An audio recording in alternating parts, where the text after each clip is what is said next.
dari kelompok 5 kelas 3B. Di sini kami akan menjelaskan 4 materi yang berbeda. Yang pertama, saya Dwi Nurfitriani menjelaskan rahasia bank. Yang kedua, saya Diana Zua, saya akan menjelaskan tentang kesehatan bank. Yang ketiga, saya Winda Febriani akan menjelaskan BI, OJK, dan LPS. Dan yang terakhir, saya Bunga Nur Hayati akan menjelaskan pasar uang dan pasar modal. Oke, langsung saja kita ke pembahasannya. Saya di sini akan menjelaskan materi rahasia bank dan contoh perusahaannya yaitu Bank Jago. Rahasia bank melindungi privasi nasabah dan memastikan data mereka aman. Informasi tentang nasabah bank seperti nama, alamat, transaksi, atau jumlah uang di rekening yang harus dijaga kerahasiaannya oleh bank. Bank tidak boleh membocorkan informasi ini ke orang lain tanpa izin nasabah.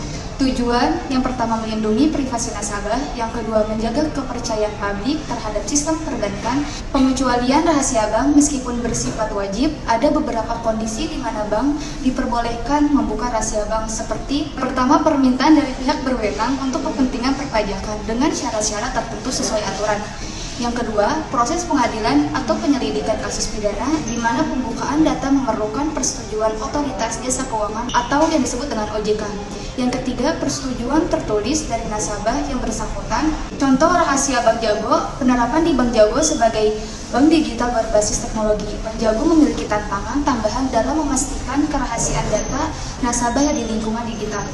Kaitan produk Bank Jago dengan rahasia bank yang pertama, keamanan data digital, yaitu Bank Jago harus memastikan keamanan data nasabah melalui teknologi enkripsi dan pelindungan sistem dan akses ilegal. Yang kedua, privasi dari transaksi, yaitu setiap transaksi dilindungi dari pengungkapan ke pihak yang tidak berwenang.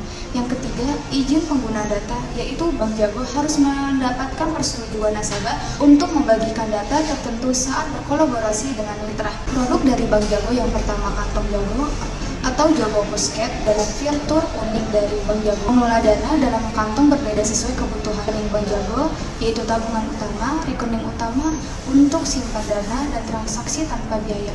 Yang ketiga, kartu debit Jago untuk transaksi online dengan fitur keamanan. Yang keempat, kolaborasi dengan aplikasi ekosistem. Bank Jago memiliki integrasi untuk aplikasi lain seperti Gojek untuk memudahkan transaksi dan pengelolaan keuangan, serta Bibit untuk investasi reksadana langsung dari kantong Jago. 5. Produk kredit atau pembiayaan Bank Jago juga menawarkan produk pembiayaan tertentu untuk kebutuhan nasabah.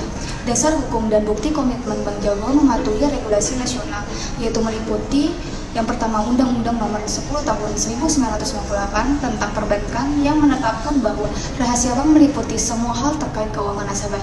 Yang kedua, Aturan Otoritas Jasa Keuangan (POJK) yang memperketat perlindungan data pribadi dan sektor keuangan.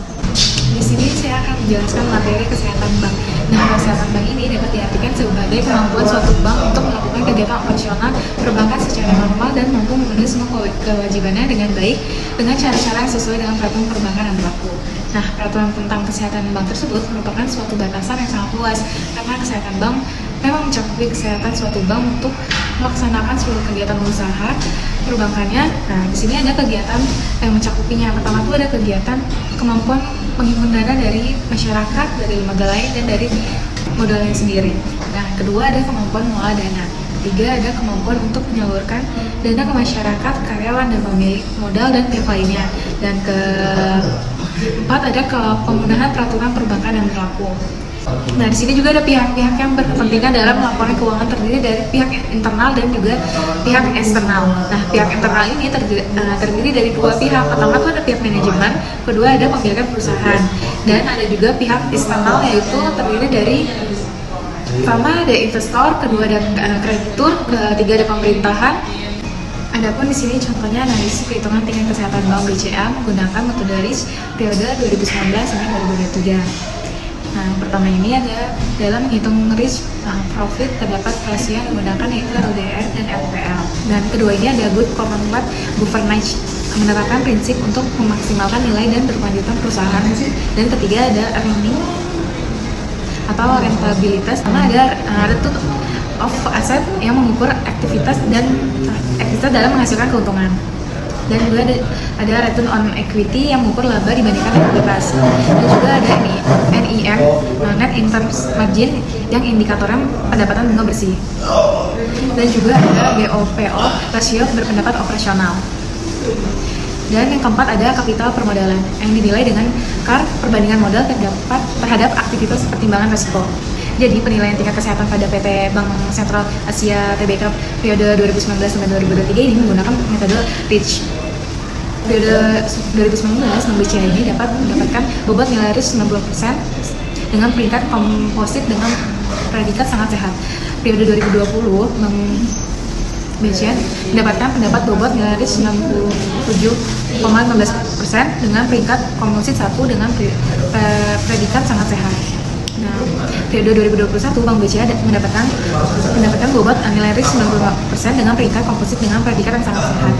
Periode 2022 Bank BCA mendapatkan bobot nilai risk 100% dengan peringkat komposit 1 dengan predikat sangat sehat. 2023 Bank BCA mendapatkan bobot nilai risk 100% dengan peringkat komposit 1 dengan predikat yang sangat sehat sesuai dengan ketentuan surat edaran Bank Indonesia dan peraturan OJK.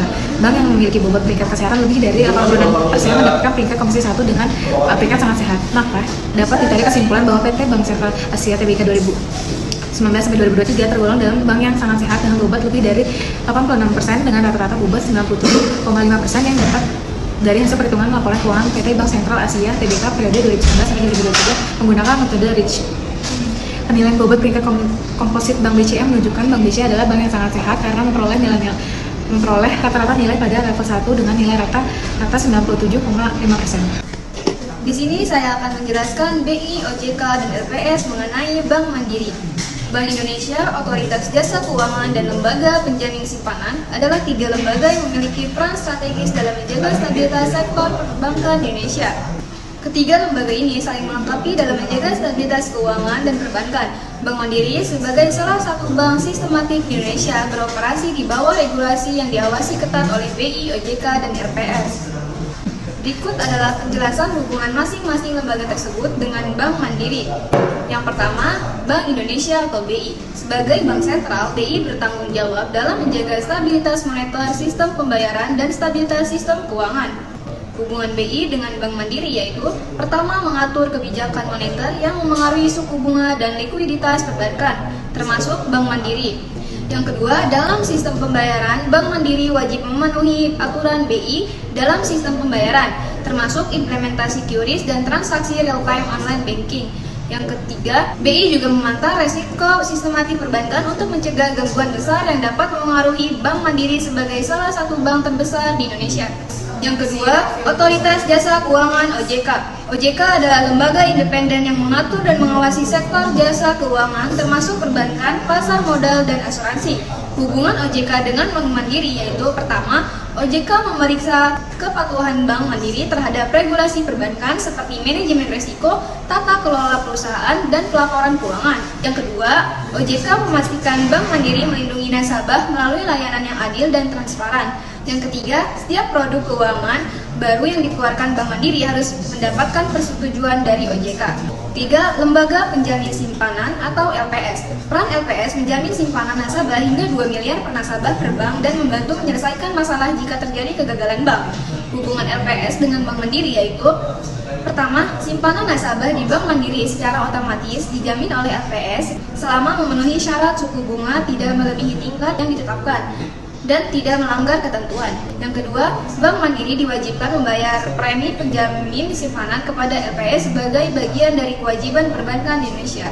Di sini saya akan menjelaskan materi pasar uang dan pasar modal. Yang pertama, pasar uang. Pasar uang adalah tempat di mana pemilik modal menjual instrumen keuangan jangka pendek kepada peminjam. Fungsinya untuk memenuhi kebutuhan dana jangka pendek yang mendesak dengan instrumen yang memiliki tempo jatuh hingga 1 tahun.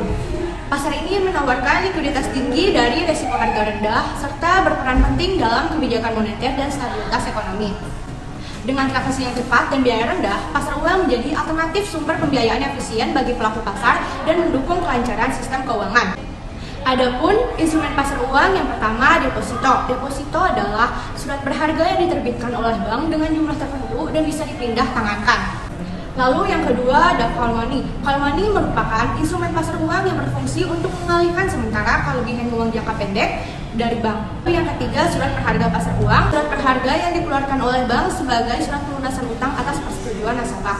Proses pembuatan instrumen ini melibatkan Bank Indonesia, Bank Umum, atau bank-bank keuangan lainnya yang menerapkan sistem liquid konto.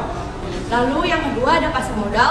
Pasar modal adalah mekanisme yang menghubungkan investor dengan perusahaan yang membutuhkan dana melalui perdagangan efek seperti saham dan obligasi.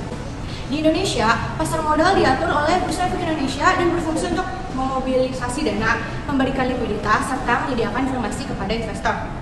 Pasar modal juga berperan dalam pengembangan ekonomi dengan menciptakan lapangan kerja dan meningkatkan produktivitas perusahaan. Ada pelaku pasar modal yang pertama emitmen, investor, penjamin emisi, agen perantara, dan pialang. Adapun contoh perusahaan dari pasar modal yaitu PT Mirai Aset Sekuritas. PT Mirai Aset Sekuritas Indonesia adalah salah satu perusahaan sekuritas terkemuka di Indonesia yang fokus pada layanan pasar modal. Perusahaan ini didirikan pada tahun 1994 dengan kantor pusatnya di Jakarta dan merupakan bagian dari Mirai Asset Financial Group yang berbasis Korea Selatan. Mirai Asset Financial Group merupakan salah satu grup investasi terbesar di Asia yang dikenal luas karena inovasi dan keunggulan dalam layanan keuangan. Perusahaan ini dikenal sebagai salah satu broker terakhir di Indonesia pada tahun 2021 dikarenakan perusahaan ini mencatat nilai transaksi mencapai 273 triliun yang menjadikannya sebagai broker dengan volume transaksi tertinggi di pasar modal Indonesia. Di sini ada produk dan layanan yang ditawarkan oleh perusahaan ini. Yang pertama, produk transaksi obligasi dan saham untuk pihak retail maupun institusi. Yang kedua, pihak transaksi reksadana yang dapat dilakukan secara online baik secara reguler maupun secara syariah. Yang ketiga, transaksi saham yang dilakukan secara margin atau simpan pinjam. Dan yang keempat, layanan corporate finance yang dilakukan di Bursa Efek Indonesia. Dan yang kelima, layanan riset perusahaan dan ekonomi.